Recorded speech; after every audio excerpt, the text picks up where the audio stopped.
The title is nZ-cluster tilting for Nakayama algebras, and this is joint work with Kvamme and Jasso. And in preparation, I was hoping that it would be unarchived by today, but unfortunately not, which is entirely my fault. Anyway, so let me give you the setup and then explain why we care about this. So we fix some natural number n greater than 2. We could include 1, but it's trivial, so for convenience, it's at least 2. And then k denotes some field, any field will do. And lambda is a Nakayama algebra. And for this talk, it means it's a path algebra of a quiver. M is always the number of vertices. And there are two cases. So either the quiver is this, so type A quiver with m vertices, and I will refer to this as the acyclic case, or it's this type A tilde quiver also with m vertices, and this I will refer to as the cyclic case. And then we take a quotient by an admissible ideal. So this just means that. So here R denotes the arrow ideal. But there are not so many ideals for such an algebra. In fact, you just have to select some paths of length at least 2, which you declare to be 0, or you put them as generators in your ideal. So that's our algebra. And then what we want to do is to, what I want to present to you is a classification of nZ-cluster tilting subcategories for such Nakayama algebras. And this nZ-cluster tilting was introduced by Iyama and Jasso.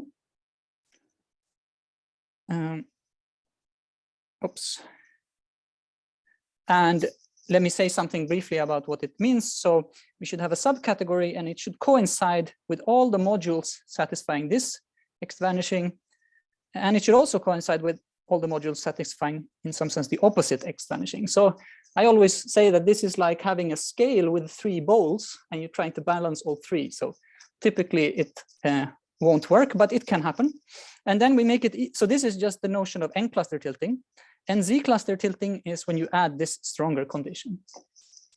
So what this means is that you only have non-zero X groups when the index here is a multiple of n. And why would we care about such subcategories? Well, this is somehow the prototypical setting to do Iyama's higher dimensional Auslander-Reiten theories. So C has very nice properties. It comes with n exact sequences. It's even n abelian. You have n kernels and n co-kernels. You have a higher almost split sequences, higher AR translation. And a lot of attention has been spent on considering when lambda has global dimension n. And when the global dimension n, this is automatic because we already have X vanishing in this range. So you can think of nZ-cluster tilting as maybe some kind of strengthening where it's similar to global dimension n, but you allow for infinite global dimension. And yeah, you have many nice things like long exact sequences and so on. Okay, I could spend the entire 10 minutes explaining on why I think this is such a nice thing to study, but then the talk would be over. So I'm not going to do that. If you're not familiar with this, just think that this is some subcategories that are relevant to higher dimensional AR theory. And for Nakayama algebras, well, who doesn't love Nakayama algebras? They provide a great sort of case where we can understand everything and where you can see a lot of behavior of these categories. And it's even, to me, kind of surprising that such things exist at all. And anyway, I want to present their classification. Okay, so what is the result? I'll divide it into cases. So first we'll consider the acyclic case. So lambda is now acyclic, m is the number of vertices. And let's consider first the global dimension n case. So this was already studied by Jasso, and he classified these algebras. So the point is that since the global dimension is n, nZ and n-cluster tilting are equivalent, and so we can just take his list. And what the result is that the ideal should be some power of the arrow ideal. So we kill all paths of length L, and L should either be 2 or a divisor of n minus 1. And then n in n-cluster tilting, it's this quotient. So notice that if L is 2, then n is just m minus 1. And if this is satisfied, then this becomes an integer. And so n is an even number. So except for L equal 2, n is always even in this case. Okay, so let's consider some examples.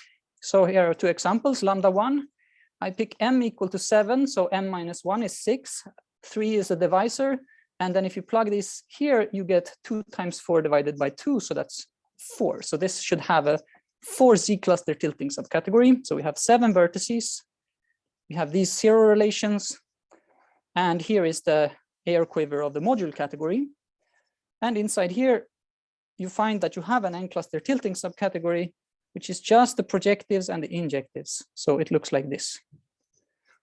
And so here, in fact, Z is unique. Okay, and here is a similar example where I pick the other case, L equal 2. I pick m equal 5, so we again get 4 cluster tilting. And everything is smaller here, fewer vertices, fewer paths, stronger relations. So the air quiver just looks like this. And here again, the projective injectives become I should write this nicely. Oops, this becomes nZ-cluster tilting. And this is how it always works. So you have this kind of shape like this, and it's always the projective injectives in this case. Okay, so let's go to the other case when the global dimension is not n, then it should be greater than n. And in that case, lambda admits an nZ-cluster tilting subcategory if and only if it is glued from algebras appearing here. So what does this gluing entail? Well, you just pick any number of algebras from here and then you glue them together in a certain way. So it's easy to understand by example. So let's take lambda 1 and lambda 2 as before, and let's take lambda 3 as another copy of lambda 2.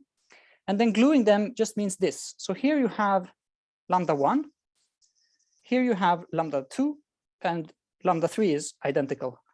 And then you see they overlap in these vertices. So I just identify these vertices, and wherever I identify, I put these 0 relations. And you're only allowed to do this so you get the Nakayama algebra, so you're putting them sort of next to each other.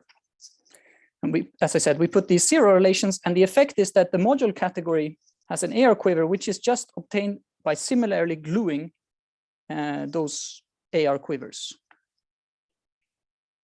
Yes, and the same goes for the cluster tilting subcategory, or the rather nZ cluster tilting subcategory. So it looks like this. Oops.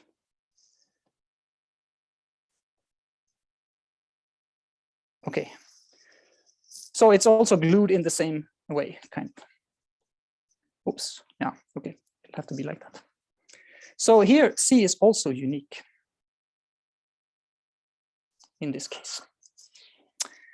Okay. So that's the acyclic case. It's just these blocks which are global dimension n, and you glue them together, and there's always a unique nZ cluster tilting. And the point is, of course, that no other acyclic Nakayama algebras will work. And that's the main thing to prove. Let's go to the cyclic case. So here we divide into 2 cases. We say first, lambda is self-injective. So this was considered by Iyama and Darpe. Oh, sorry, Darpe, Iyama should be the order.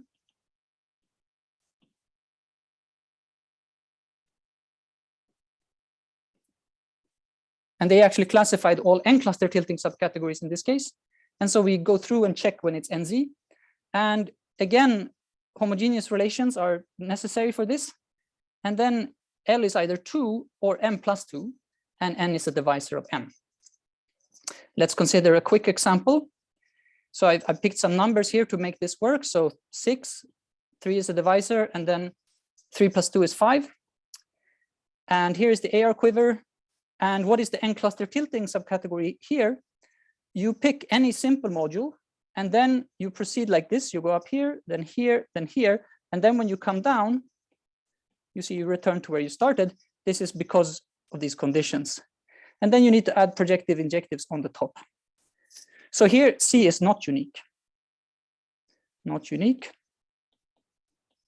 Okay. And then the final case is when lambda is not self-injective.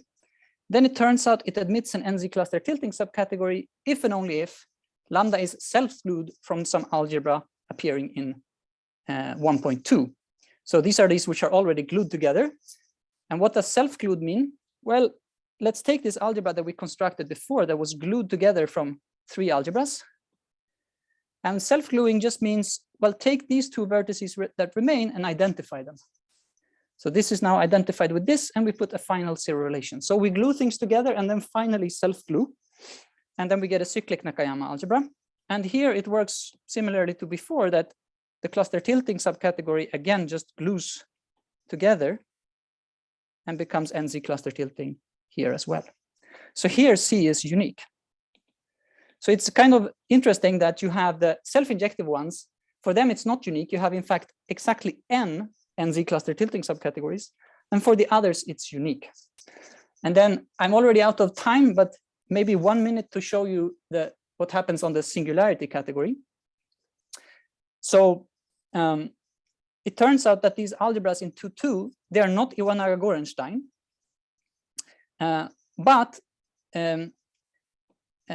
it has been showed by Herschend that still the singularity category has a nice description, is the stable category for some other self-injective Nakayama algebra. And then Kvamme has shown that nZ-cluster tilting for a module category gives you nZ-cluster tilting in the singularity category.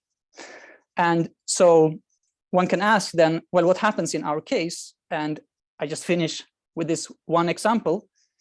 Basically, what happens is that this bigger part will just shrink and everything will become just radical square equals 0.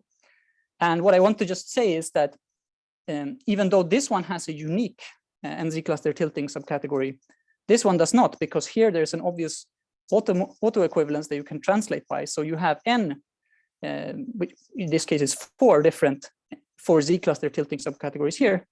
So this is in this case, yeah, they don't correspond 1-to-1. Okay, sorry for going a few minutes over time.